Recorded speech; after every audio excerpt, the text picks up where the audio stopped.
unidentified princess and her entourage bear down George Street. Because the royal dukes do not know, Killian said, leaning his shoulder against a tree. I've asked.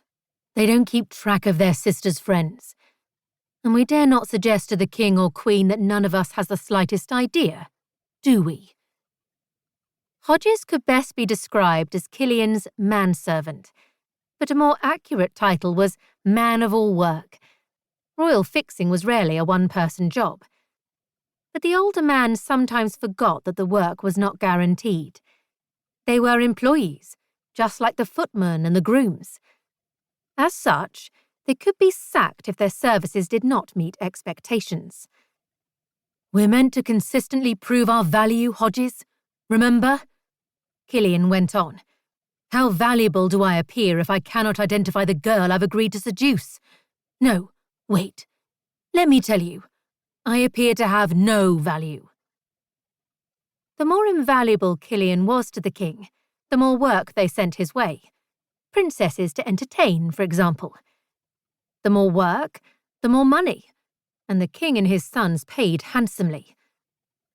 Money, however, wasn't the only thing he earned. His role as royal fixer also allowed him inside knowledge and access.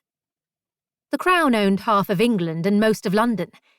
It was a profitable but cumbersome portfolio, and from time to time the royal family would sell less desirable properties. Killian used his position inside the palace to buy these cast-off properties on the cheap.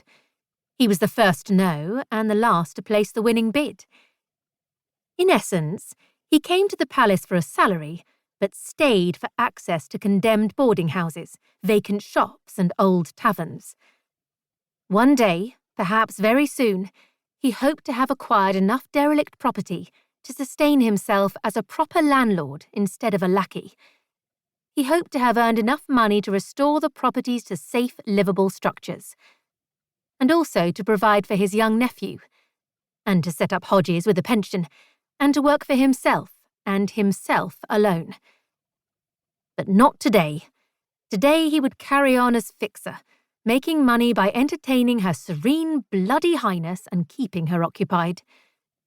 If he could determine which of these women she was, and why she was rambling about London, and the most effective way to distract her. Princess Elise was obscure French royalty living in exile in Britain. Killian's research hadn't yet turned up exactly how close she was to the French throne. She'd been harboured by the royal family, safe these last 10 years from the ferocious guillotine of the French Revolution. Her first 5 years in England had been spent with an aunt and uncle in Kent, and the last 5 in St. James's Palace, as a companion to King George's daughters.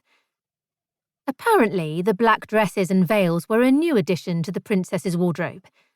According to the king's sons, her presence in court could formerly be described as unremarkable.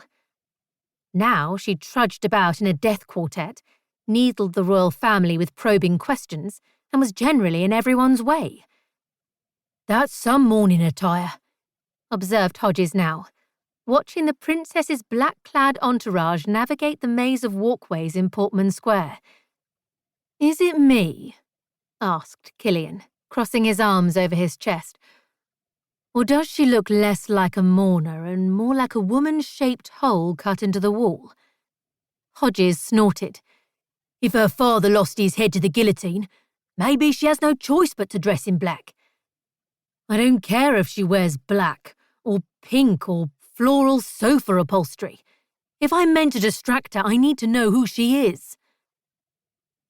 Given so little information about the identities within the princess's entourage, Killian had made up little names for each of them. In his own mind, he tracked them as the tall one, the little one, the nervous one, and the one who walked like a duck. So you reckon that's what happened? Hodges speculated. The princess's parents got... He made a gesture like the drop of a blade. I believe that's the commonly held view, Killian remarked. She arrived in England alone, save the nun who delivered her. The timing is right. Except for King Louis's daughter, the only way French royals escaped the guillotine was to flee the country.